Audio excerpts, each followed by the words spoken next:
Facebook near Sompa 93.1 and na YouTube aya Sompa TV.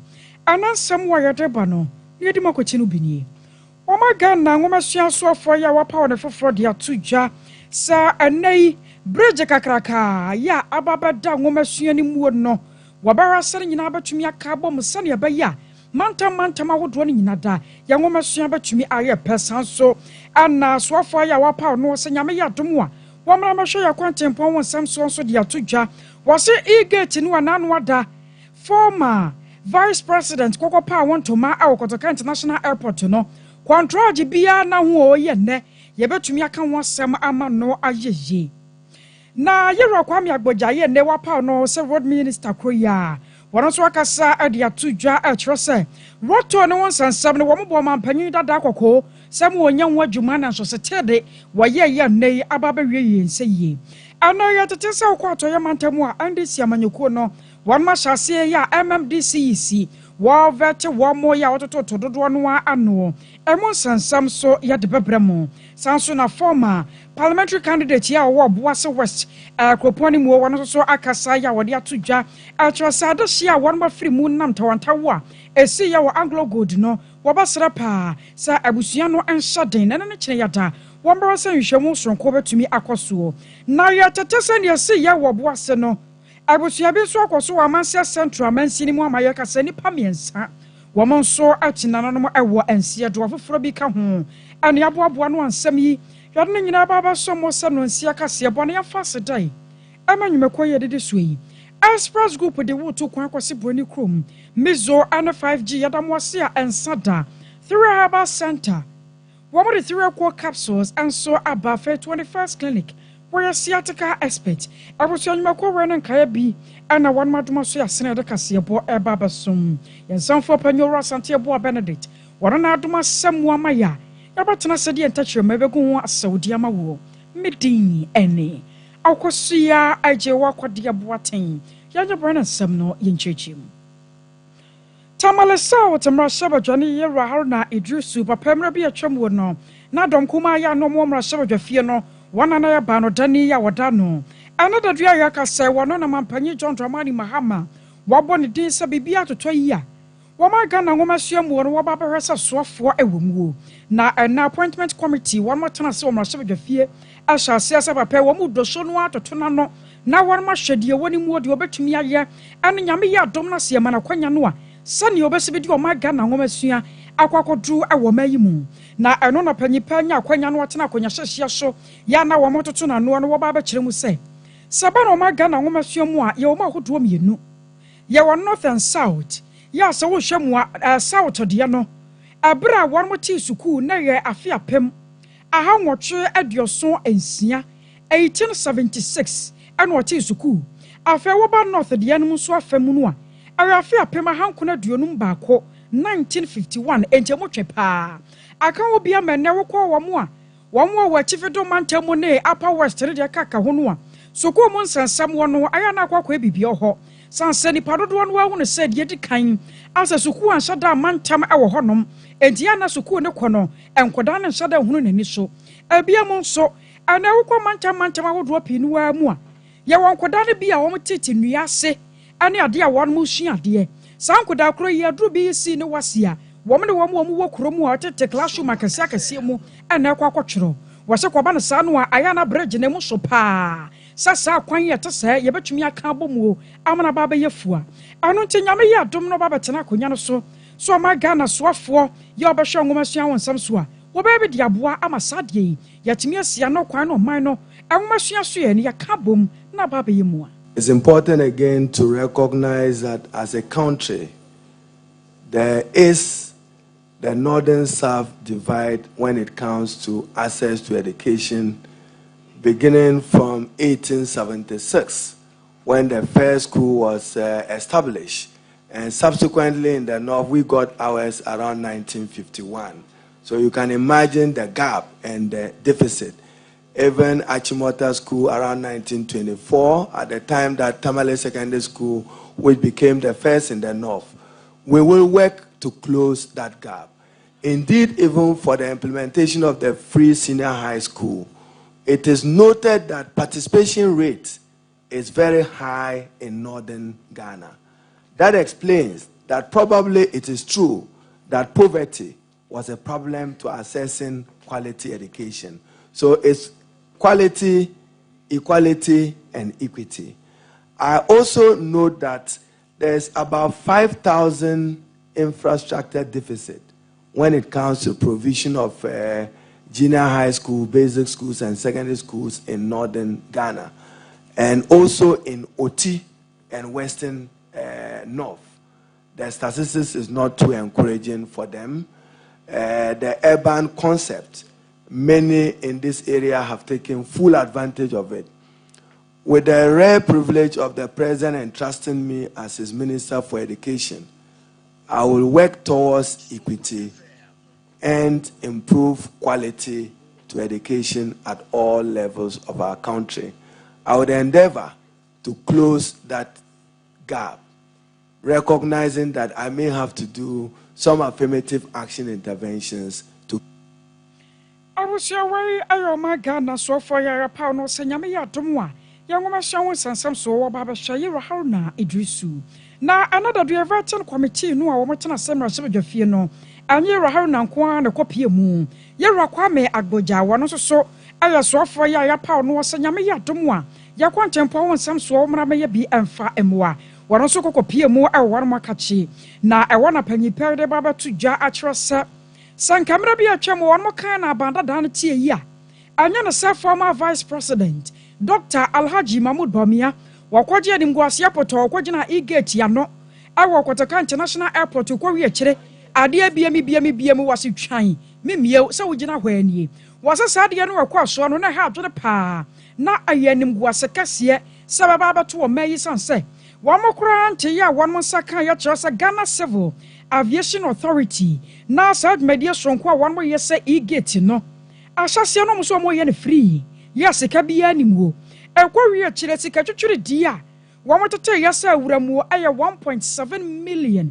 US dollars e-gate nko a na so mkoye wie ya ade ne so wamie wasa saade no na aka ho bie amenne Ghana babi a yegina yi aya twetwere ba ho enam so nti no nyankoropon yi adom na se wababetena konya so o ma Ghana so ofa wababa hwe o ma ya kwantempon won sam so a womba no ma ye bi dia boa sansa e-gate ne kura no contract bia na ho ya kyerɛ sɛ yɛbɛtumi de abu ho akonta aka sɛ sika awuramu no yɛkɔ ne akokosese.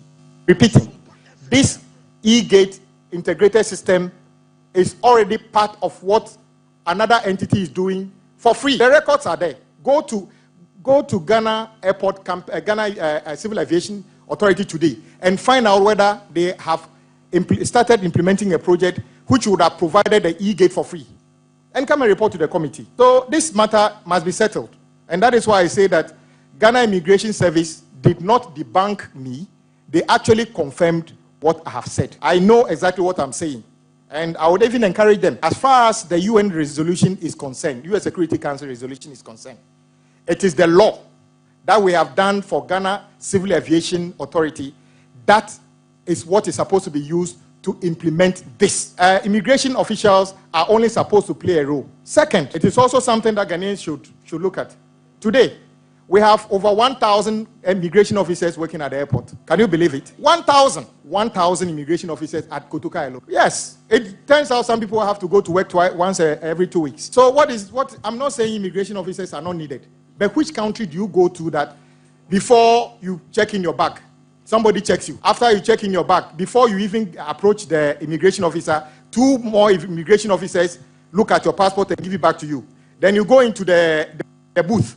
Then they stamp your passport. Then when you get out, another immigration officer sees you. Then when you finish and they scan you, somebody is also looking at which airport do you see this. It makes experience of when we advertise that Ghana is a gateway for tourism and other things. We all have friends who are expatriates. They don't enjoy this experience. They get treated as if they are criminals until they are proven otherwise. So we need to work on this immigration service to implement this project. And at all costs, if we can get it for free, don't even attempt to take $1 from anybody. I was your way, my Ghana. So for your power, no so much show, may ya quantum and some so you are coming. Agbojano no Nabaparia Wamanan so wha. I know Baba to us so actually Sarah was some pan say. Wama ya kwante pon sam so no MPP aban afra konwam no na car eda ho aya 100 billion Ghana cedis yes ka keto akora ana ya kan wasam sa no na ne nyina mo no nyasa bia MPP aban na agya to wonti wom do ma no fafa aba ba fafa ho no maka no kira sa no magya ho sansa wo hwem kora no contract ne bi wo no mo a wo mo de be ma ya na ho nsa da hia ebi mu anya wo madwuma ebi nso kora bo no mo asane na wasa ya kwan no won mo ye no no enya sa na yehunu no no enam so nti nyame ya dom no oba wono ma Ghana photo sanfo be ka bom na won ma hwe sane ye be ye na sa kai a esum ho no no ye betumi ayi afiri ho. Yes, the question asked by my respected colleague is something the whole country must pay attention to.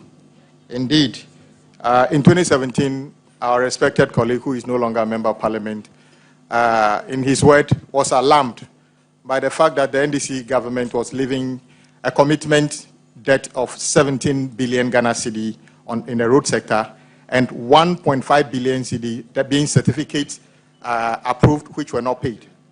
At the transition committee, it turns out that as of today, I've not been to the ministry yet, what they presented to the committee, the NPP government is leaving a minimum of 100 billion Ghana cedi commitment.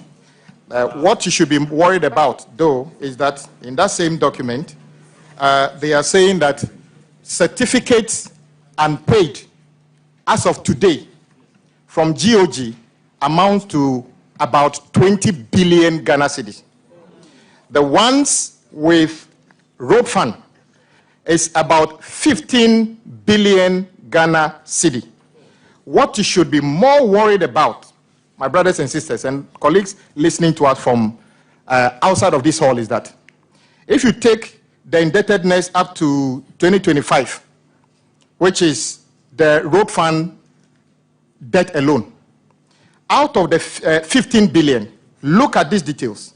In 2018, we were owing about 113 million Ghana cedi.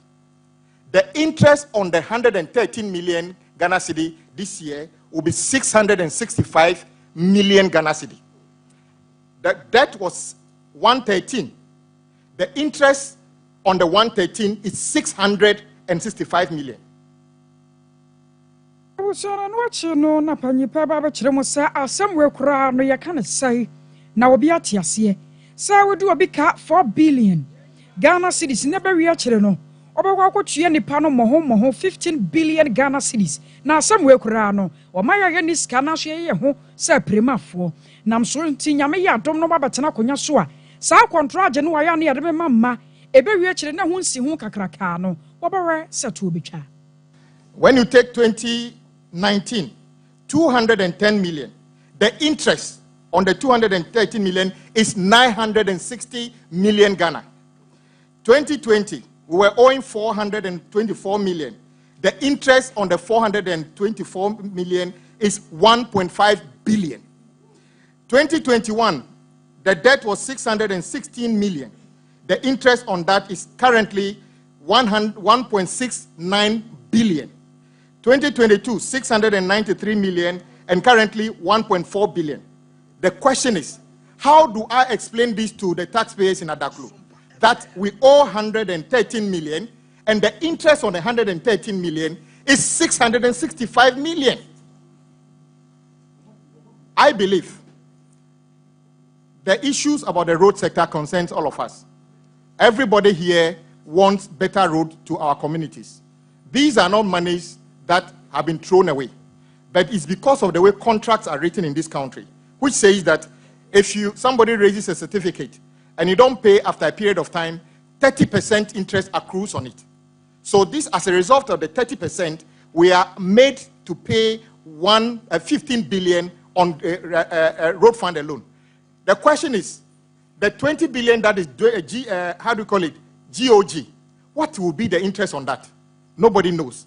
If the interest on 4 billion is together 15 billion, imagine what it will be. So I believe the way forward, if I am approved by this house, is to sit down with the finance minister to see how we can deal with it. This cannot continue. This is not value to Ghana. This is not value to the contractor. This is money being wasted.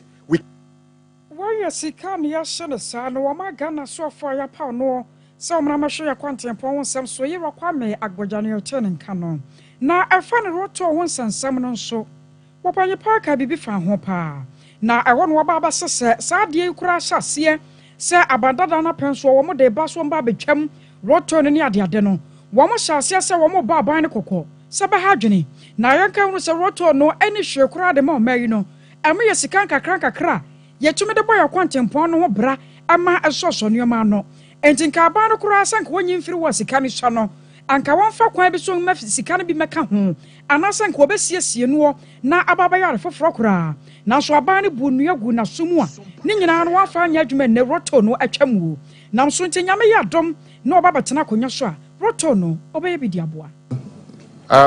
The issue of roto is a matter that has attracted national attention. Our side has been consistent. I must take this opportunity to actually commend a former colleague in this house, Honorable Ediomi. Some time ago, when Honorable, the former minister, Inusa Fuseni, was minister, the accruals to the road fund was just around 250 million annually. We sat down and found out that we could enhance that, which means more money will be made available to improve our road. Honorable Ediomi was the ranking at that time. He worked with us, and we worked with the finance minister. That is why you saw the road fund accruals increase in that year to 1.25 billion, and today it's over 2 billion. When the issue of the road toll started, our side, Honorable former minority leader, together with me and the former road minister, Honorable Makwata, decided to caution government that do not cancel or suspend road toll. Let's rather find ways of plugging the leakages in terms of the collection and enhance it. Honorable Haruna and myself met Honorable Amakwata and gave our commitment that don't cancel it. Indeed, we were surprised on the day the road toll, they claimed they zeroed it. For me, it was an act of illegality. Yes, they said they just zeroed it. But it was, a road fund has got an act. It's a law. So you couldn't unilaterally do that. As a result, I believe there was some level of negligence in the way it was done. They claimed road toll was accruing only about 80 million. But today, there are contractors working for government of Ghana who are owed 5,000 cedis within the roadside. Can you imagine how many roadside weed clearers will be paid with 80 million?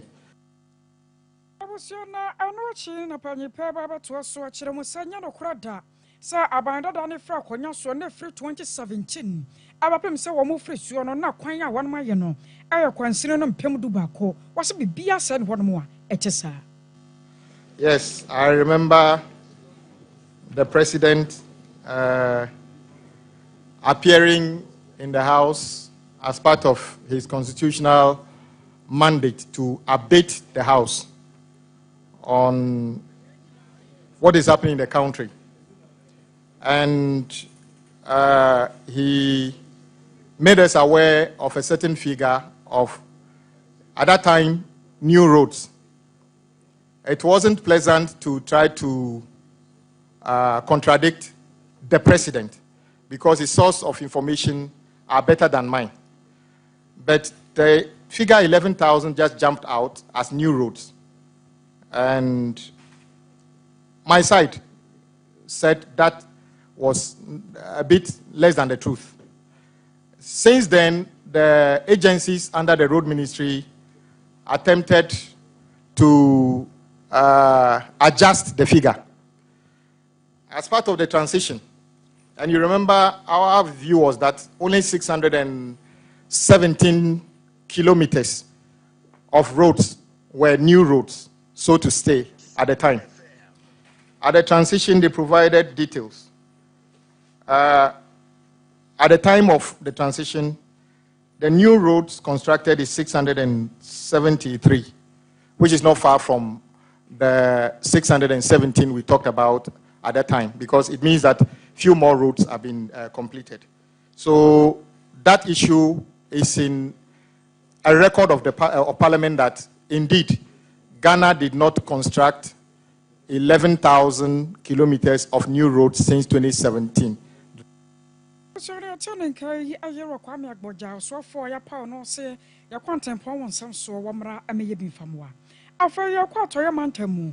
Now, at your mantamu, when this Samanyokono fire cassa washa sia, MMDCE, your croponement simen simpanifua.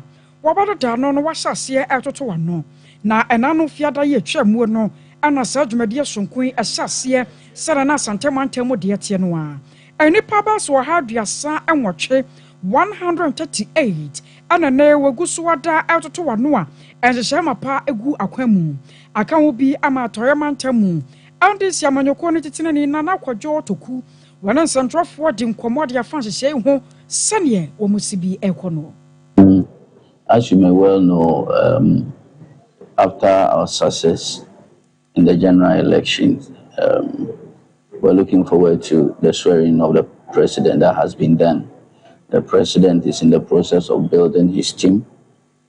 In the midst of that, we've had a directive from the General Secretary directing the leadership of the various regions to activate the process of selecting some 3 persons from each municipal, metropolitan, municipal, and district, assembly areas.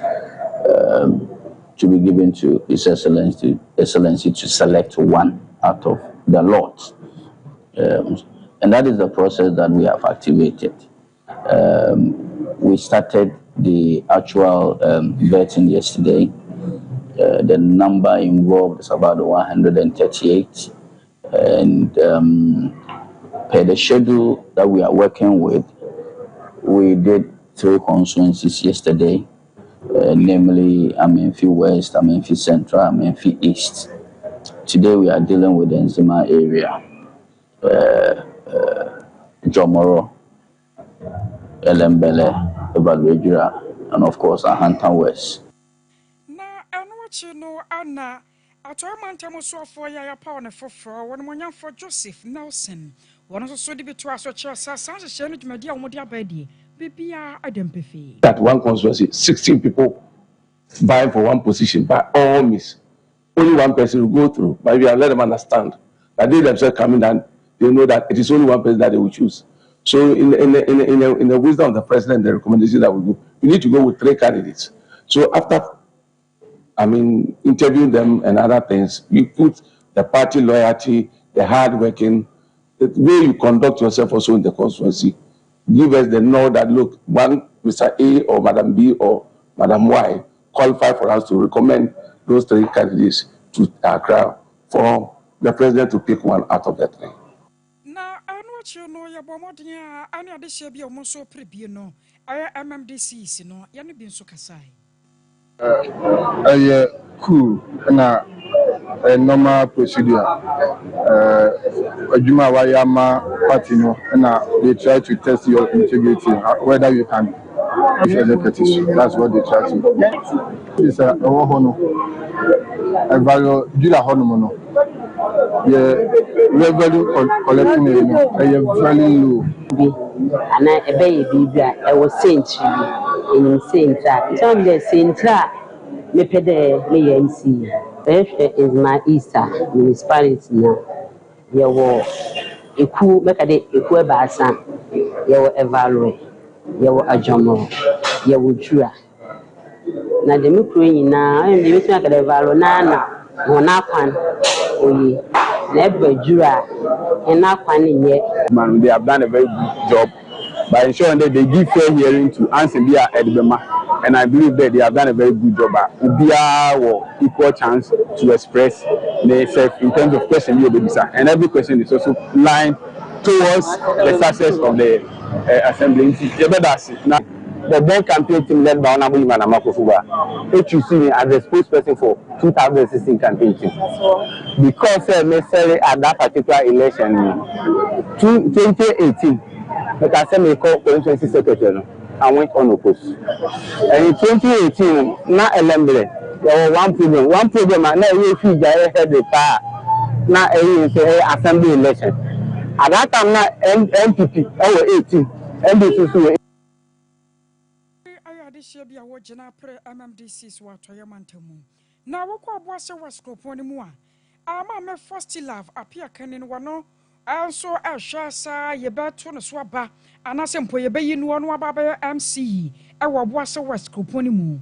Na mra bi atwa mo kogina ya no wo prema so dwa konya. Nanso anko yie amfa ma no. Na eno na ebra okwo no veti no ye no. Wono mama na kasa tro se asem ya na no adasi ye.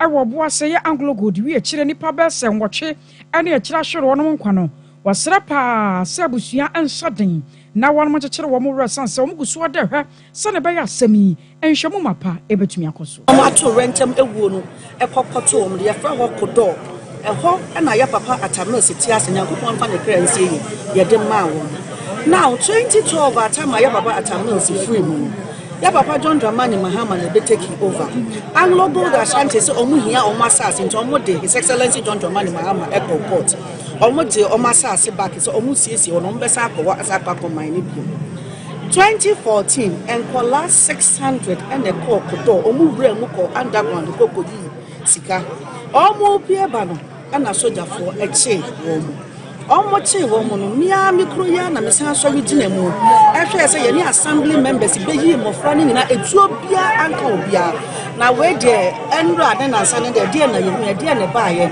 a omu try se de nyina ye mu any mining company bia fa serafo agu a omu hwe na omu mbo omu mining hu eban enu ntine nkola na media na mini hobi but on eyewitness anu ho ha no so ka omu ho ne se eba ye no omu ko try wire mesh and as a fence omu de age omu try ye na omu kokoro omu wura mu na pe no mu se soja fo gina enti soja fo gina no first row no boom kotobe e pa chewo omu pa chewo omu guso omu pa chewo no mu hu se soja fo ka ba ko aba le si ho na soja ni ba ko epia abonten or you see phone to all kasa wo phone so the next thing omu hu ye no an say ya sane the tio e de egu omu so enti o ma no omu wa ni mu ne de omu nyina sabia so sabia nya do omu nyina ahwere wo mu omu wa che no ebi mu prepra page na ye nim say ya papa the communicate His Excellency John Dramani Mahama and the statement about bonten say ya nhwehwe asemi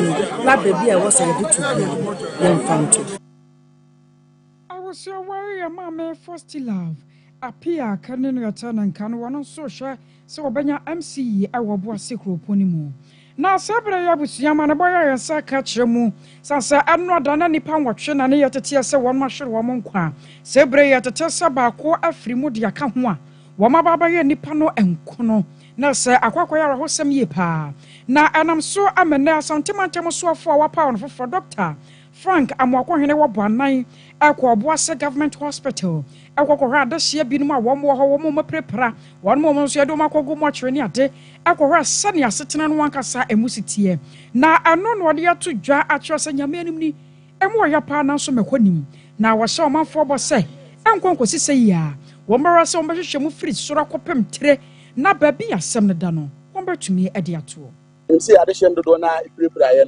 no mo konfa no che nti yekoye ndodo na yi wo mo aka 4 ana wo ha omo mu dodo na wo ha omo injury no ebeteki time kaka nti any doctors are ehwe omo no ede kita omo give you omo the best of care looking at the circumstances in the situation okay president so edikama assurance with the white people and say ba omo ebe o sino makatua na ho a or make provision said ye be ya ebetimi enya bibi ebetimi di ISA training that notwithstanding many regional chairman by no so yama contribution kakra ya dey ma hospital ne omo aye affected said they be in case any money mu ya how be ho a e was say omo take care of her they will be able to take care of that area na ye was say ba Obuasi hana asem ye ba in fact area ho say but see emfa ho ne de akoso nipa de ofuri mu a are nti ye ba ye no na edika ye be ma busuafo a mo adehye atofo me mo yakọ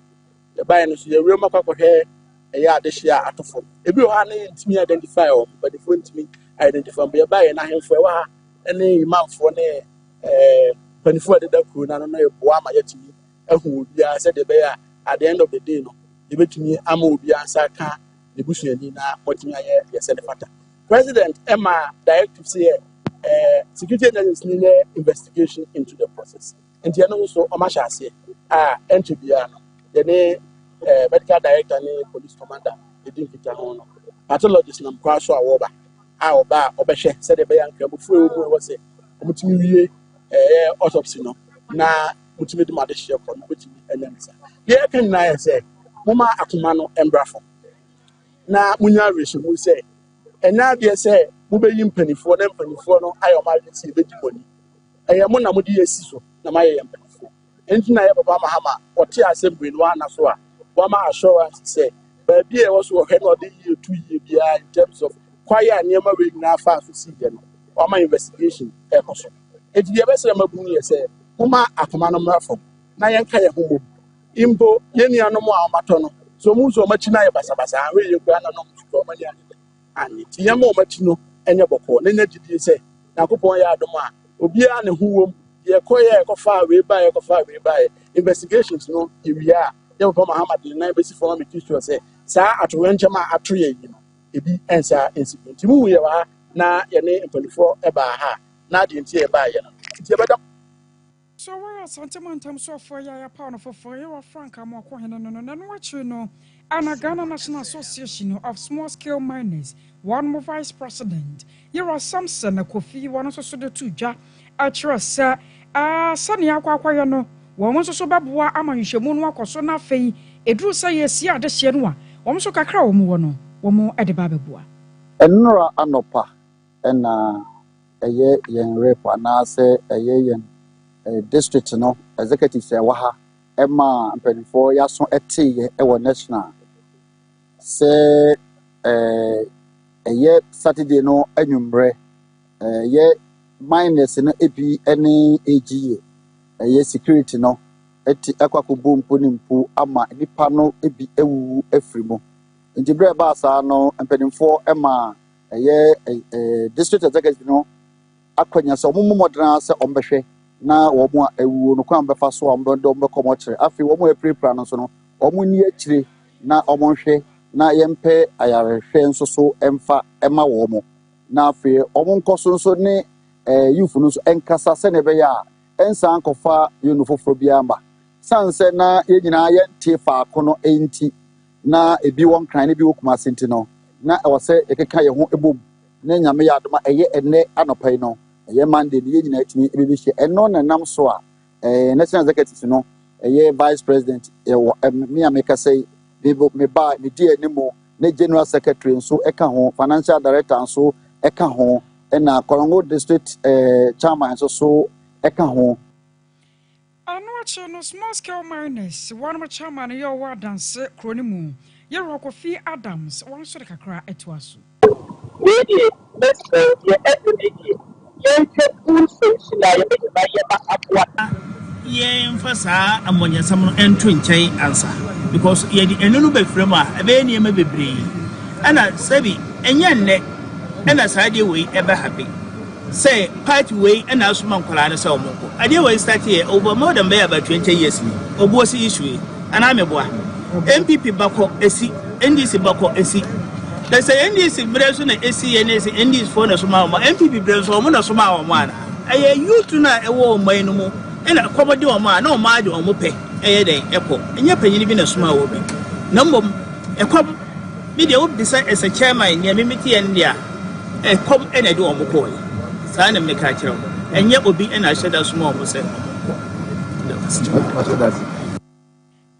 Kofi Adams or small scale miners one much chinani award dance yanko man so ne ne amane boni oto yankra efiri Obuasi nkodi nkomo Emmanuel Opoku imama joy ye nyame nyaba asese Obuasi te sa da hye matumi afie sane da na da nyina no wo mo ye no na se hubu abo wo mu a anadwo wo mo ye aduane kora no won pese obekọ nyaba meda so de awia me bom amane no kame de abotoye enso tini aba tesa wase enso atini aye din ya tesa so biboa na ye no enso ewo wase afra Asante regional minister designate even Senator Frank Mwako Hinebe mo ewo kwase no oni youth no and I say mining no empany for and I say what we mine for no penny for it aside na any omo youth no so timi exercise omo so etimi ama apoye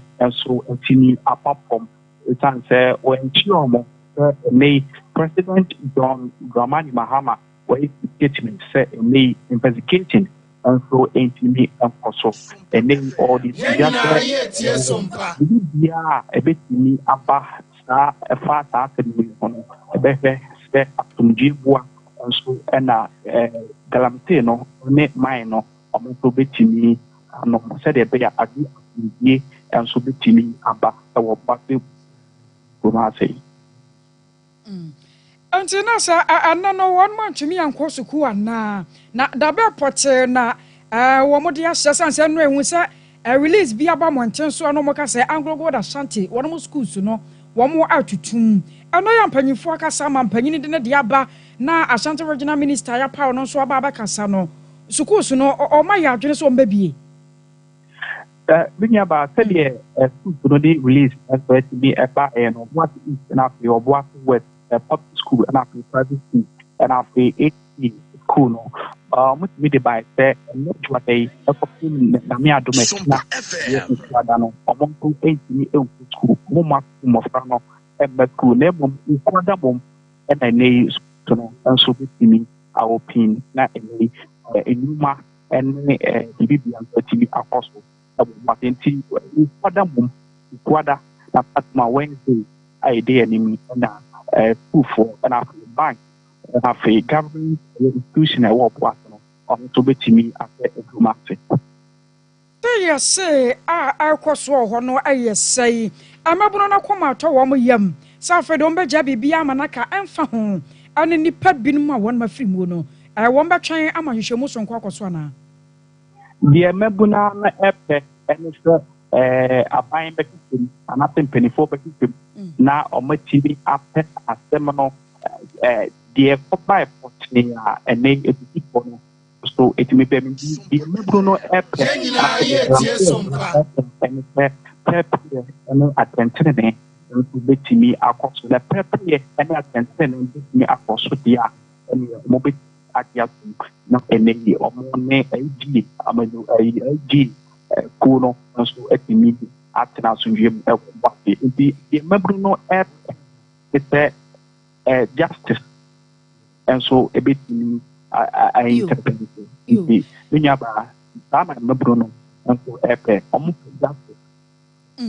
Obokomia no was why no kwaso for ne dia kira domdomina e basa no wakasa biu I was your way Emmanuel Opokuni attend and cafe of Obuasi no empempe ya ne kwaso na asumdua buade wo mo anum bi pa na Sarah was 77 ya see ye e wo Obuasi no abusua na kerem se jampanyin for hwaso so no ya yenka ho asem empo awie ye Amansia Central Mansini mu ho so bi asisa wa Asante Mantamu kro ya friend se dotom e wo no ye kro ba ko a eba no kua ne ade a wo mo aye bi ye wo no pa amanboya yensa ka kire se a concession onese wo mo makwakoto asase o mba betu hu galamse anase mpo bibi etesa no onese no wo mo tax force ya wo wan e wo no de ama wo mo ya tete se small scale miners ni bia kwakobo awura ho ametu akasa pay sebra ya kasa ni pamiensa ene ho nso mafiri mu yonkwane yonkodi nkomo Elvis Nyako Dangote eboya mane Elvis madwai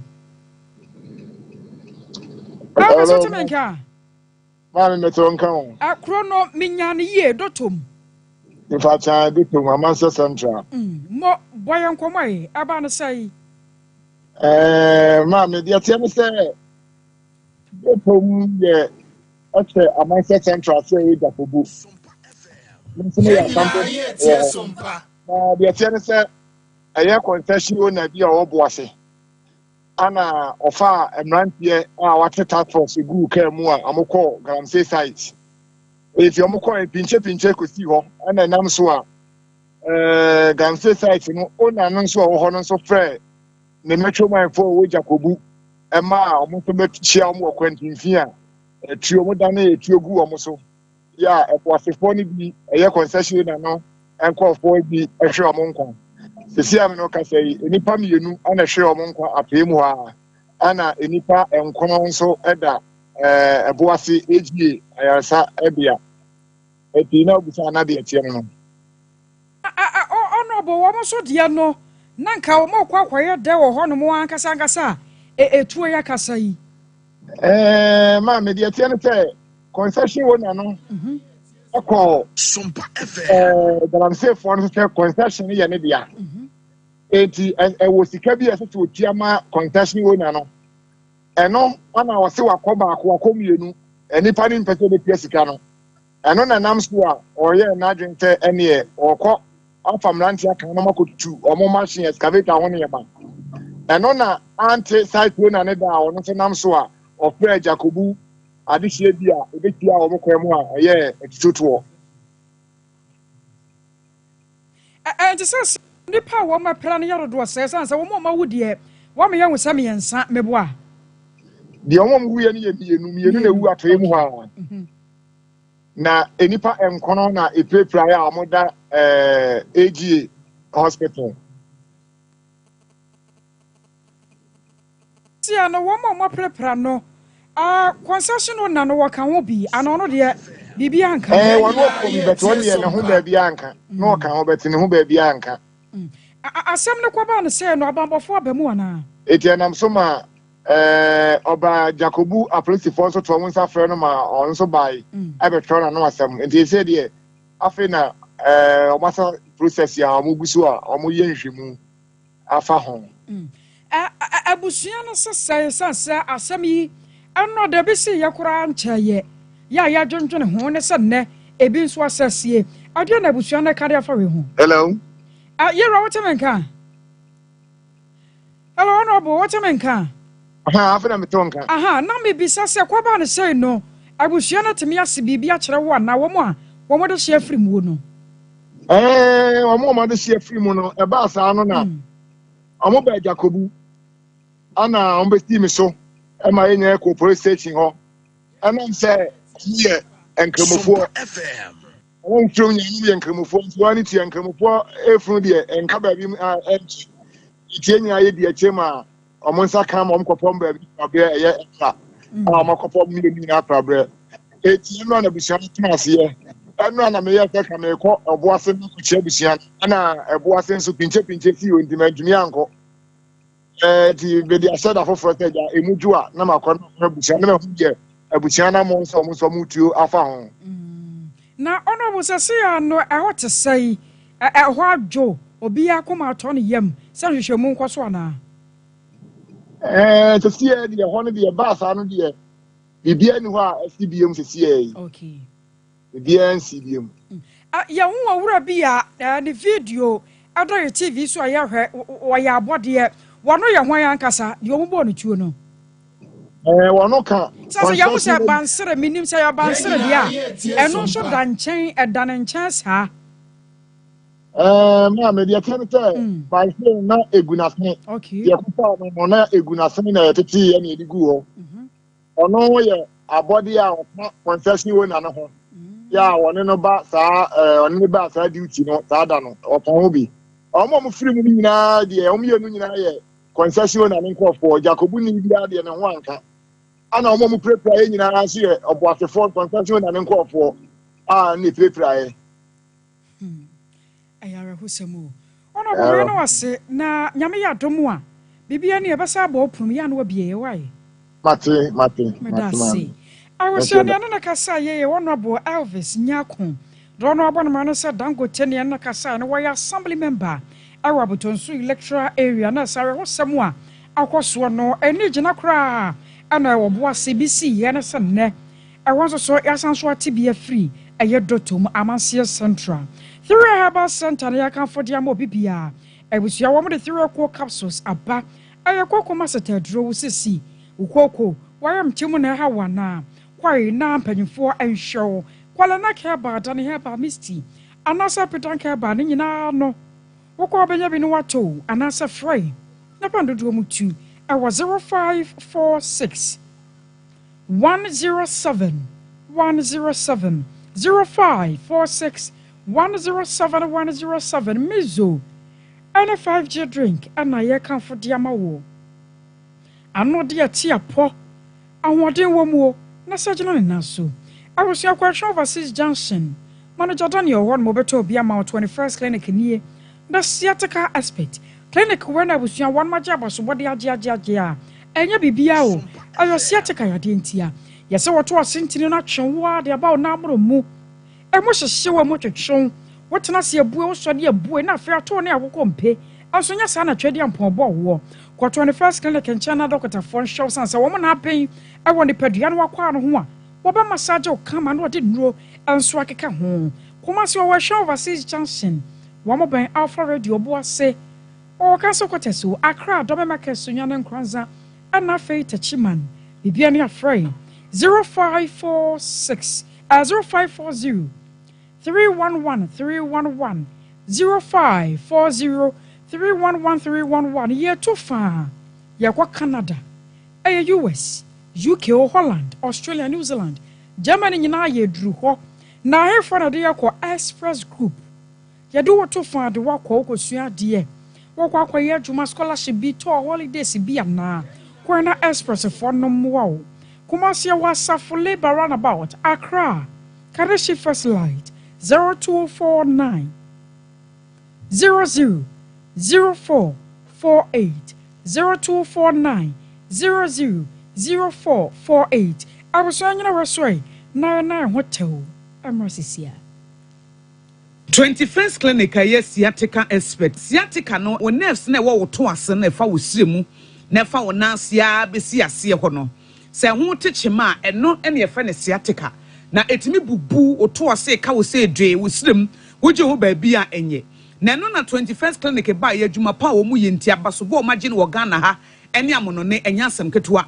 Womuji international awards ahodo womuji local awards ahodo na anu nso na womu bie the only sciatica research and treatment center in Africa bibrim ha no ebi ni baabi a gise 21st clinic nkoa womu de bibidro ene besa o yare no masa de machine aka yare bia wutimi de ko ne mama ade ba ko a wo magidi womu pa no eye sciatica ena stroke nso de kwa diabetes ni hypertension ni ade Ghana ha ba bia wo mo ho 0540 311 311 0540 311 311 na 21st clinic wo mo ye sciatica expert.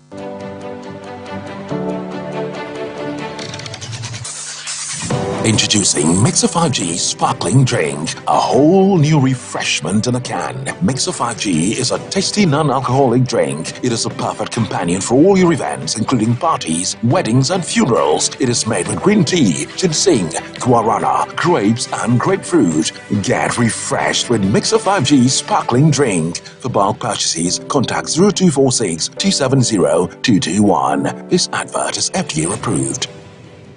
Prakasa ye duabon waso a ne dwumadi wo nipadua biara pomden ene na brabo mu ne hia yi pa enye prakasa nko nuaba ne haban bi te se kwunsusu a abonwono ne dia akeka ho no kura enwanunu ahodo a ekwa animu yi ankasa prakasa ne sa nuaba yi binom ne akeka bomdi afa abefo kwan so a ye de ye prakasa powder siesi nipadua na abakwa ahodo no ho ban afrimpani yade ne yade ahodo pi ho fa enkodate de ma baako fraduane anopa ne anwumre anafa enkodate de ma baako woni nsuhie yeti anopa ne anwumre wobra wodidi awie ubenya prakasa powder to Kingswalk Herbal ne Heroes Herbal Accra Okechi Drug Lane Dani Herbal Kumasi Mensa Takrade Mose Pharmacy ne Greenlight Pharmacy Sunwane Cash and Carry Supermarket Asantoa Herbal ne Bibidro Depot Techiman Sewa Herbal Mampong etufo mfre 0550 19 15-14. Prakasa powder. Aduane san yedro. FD ahwehwe sankratu mu agiatum. Hey sewa, me hu acho. Me na no me bisa ekwa so kwa brutro. Kwaku, afei na me beko. Me nkrata krani. Hey, ene me ma connection man for den kofo sika aduane ne wanya otwedi mu sa no. Oh, Express Group adarumenti akwento ayefo opese otu kwan kosua dia Express Group do be call mine bi to say Canada, US, Australia, UK and Germany say e to ana say visiting so a Express Group do be call Dubai, Canada, US, Australia and Germany mo am pese motu kwan koye adwuma nso obetimi de wako Dubai, Qatar, and also South Korea. If you also want to take international tests like SAT, IELTS, TOEFL, GRE, GMAT, they can help you pass easily. They can also help you secure a good job in the UK. You should make sure you Kumasi, Asafo Labour roundabout Accra and so Omo Carnation First Light, Tema Omo Community 18 Lashabi Girl Filling Station. From Omo Macho for ISO 055 555 0067 and 0249 000448.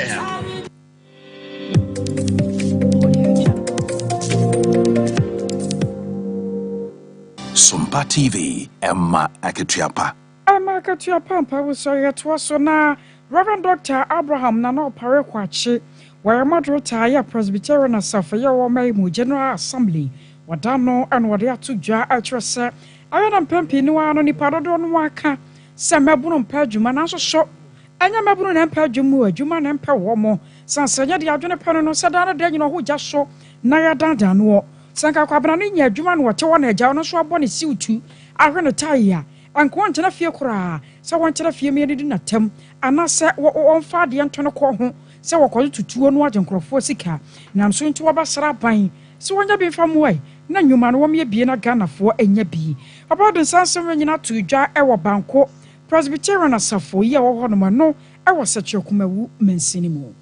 Jadi sɛ Ghana mɛbu wɔ pɛ adwuma ayɛ na mpempi na adwuma na eni hɔ anaasɛ wɔn adesua ɛmma wɔn ntumi nyɛ deɛ ɛsɛ sɛ wɔyɛ ɛno nti ehu nya sɛ Ghana fo yɛbɔ yɛn ho mmɔden sɛ yɛma yɛn kyerɛkyerɛ a ɛboa mmabu n'ano no ɛbɛtumi akɔ ne yie na wɔn nso ɛtumi anya sɛ sade dwuma o sɛ ɔfisi adwuma o nyɛ awurade de bɛma biara na mmom na yɛma no kwaredi nso nkɔ so wɔ man no mu mpempi ne yɛn haw ne sɛ yɛma no kwaredi nkɔ so nti yɛama nantewa no bebree ne mmaba no bebree no wɔnni anidaso ɛna ma wɔbɛn tu ɔman no mu yɛbɔ mpae sɛ bere a onyankopɔn nam yɛn mpanyinfo so na ɔredi yɛn anim sɛ Ghana no mante ne mmaba nso so yɛbɛma wɔn anya anidaso pa na wɔde atena ho ɛno nso na yɛtu nantewa ne mmaba no fo sɛ wɔn mmɔden sɛ wɔde nsa bɛyɛ adwuma na wɔn aboa wɔn ho ate fifiri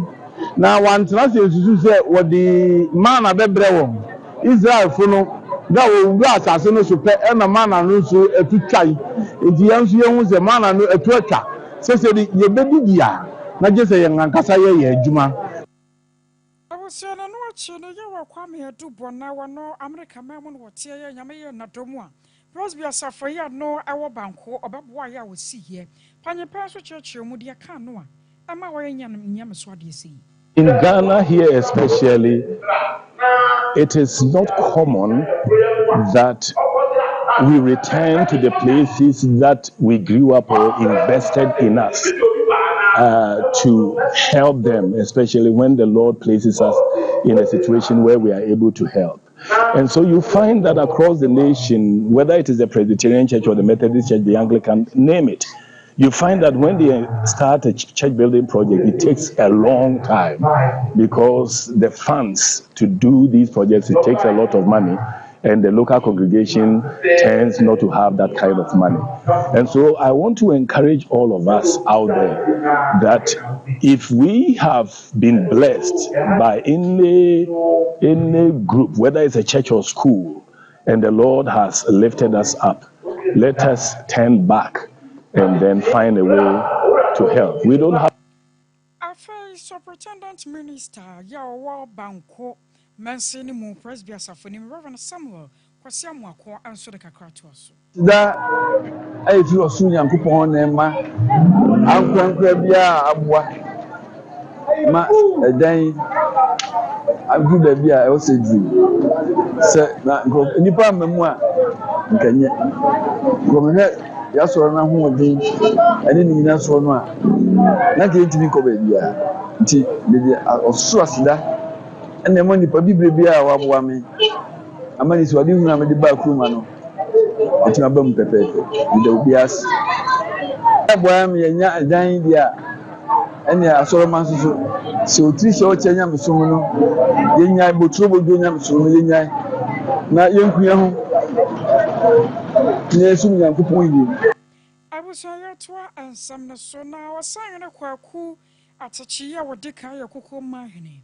Na de atu dwaga ne waba amanyofo abaso ye papa wakasada ane atunwacha sonkwa wo munya ya enai wamaga ne yato aba wabra entokwa penchempenchem ase biada ansi ewo mayimu wase sade ne yade ahye ne ye papa wada amanyofo no ase ewo ho na aseda sonko no wade mayira John Dramani Mahama mampanyina batena konyo so ya sebrei yira Eric Opoku wapa no sa esnafo south wano ana sebere oba ye bidiaboa so maga na soafo baba hwe agriculture ho wase wanyina na kire se esnafo south ade hyenso mampanya John Dramani Mahama na ni ko mu ye pa ye nei wo mo so anya bibi papa afiri wo mu ho asedam eko utwediam ekwani bibia ye to abawie pe esnafo south edi enye kura na 2024 idie esnafo south pa ayedi no problem akukun ene ye boy ma na niema na yi no obi anti na Jesus asida no eko utwedi na so ye di asida so enso ebo mompanyi na hukopo said the corner ye paswa ye Jesus abano said the CEO ye no Awosoro to ensem no so na communications director de ma NPP amanyuko no wasante mantemu ye rapport yando anel pachewi wase chopa kese pa ankonfama panyipa ya wada Glorious Word Power Ministries International ano Reverend Owusu Bempasan sepapai emrabi atwamo ya 2016 ano meya baba to abano na wata warmachi pa se kwonti womonim de ba ye me na anuoma dana nuoma sesa NPP amanyoko na timi ada na omachi kwode ama owura ne sa no na ne nyina no yase bibisia na wode entiesie nyame de twe woma so na won matena se akwadwene ho na woma hunu nhyehyeye a awaso ye ne biom na mso nti woma sra pa samfunso biada NPP amanyoko no ade ayero wo su bempare won fanche won sanye wo mu awawatu kotu the west but say mo bury area mo amontiate mo bury ma ampaso yazima media baby asetu aboa ne ho ani sano nkata ayo nyina ye mu 2016 when papa ya na tu anamo na afedie wey ni sa afri yeso akoka oye ne tete say adeye eti achota no de media ehia so ye de be ma reve wo so bempa pe panechaw media ni MPP ye ni mu se wo ye double this year preko kantini preko ye di MPP ne twa ni mfruma ye kutu sia no Never was a bad thing. Ye power chow, ye party for power chow, some to war, so wow, with the Wakwana can send your police to free, a person who go panya for the Abrana with them. Fire bonnet say, put fire bonnet say. I was away here, your rapport, young Donno, communications director, the NPP amanyoko no wasante mantemu. Ya kwansen foforo na eno dana ayakwasida ya dikan wa fimu ewa santemantamu na panyimfo akuku da matwotwo woro ne ba ase bia wo manyina ade mani monyamba bata kire ma santemera na kwasida na tumi ya krabahwe pa na MY Ventures panyekwanchofo ya woda no ye Dr. Caesar panyipa wono so ba bia won na monyam ababata kire na wono ofa ase akwanya no so de tu dwa a kire se wasra pa ane wo bi yesu na niwa obi aka de hia no na se wo hwemo pa no wono so ankronkra dwumakuo wono so ye bi wo mayi mu na wo hwefa ni papepia nkomatua wono ka nti no na de srade pa no se mampanyina ne wo baba tena konya so foforo ye nei wa hyempa bo front ne nante na ka se nyina baba sesa ye John Dramani Mahama wo ba sra ne pa wodi nka ba pa no wo ba nam so nti woni papa ne bone nioma wodo a wo ye be koye ne de entumi mu wo mayi na wono nko ana dwene mu di anka wonfra nipa anchan ankronkro nwumaku ahodo a wonmo ye ewo maga na mu sane ya ba ya sa nwumaku ahodo no soso no aban ne timi manani ku ho so de sika botene ehyehyɛ mu anwuma ne betumi apagya ye benya sika maburu benya bia ye na wo man no sika atumi aba mu wo se wo mse kokoo ni ade eboa wo mayi na so ye ka ade hye bia wo mo ankasa tete wo mu mawura mu abia bia nwuma wo maga na mu no so boa pa ama unemployment enima enipa ahodo a yɛsɛ wɔn nya adwuma nyɛ ɛwɔ man mu no ɛso atumi atete yɛsɛ aban no tumi ama n'ani akusa adeɛ no ho a ɛbɛboa paa ama nnwuma emu atumi akyerɛ na Ghanafoɔ nso so yɛtumi anya bi ayɛ ɛwɔ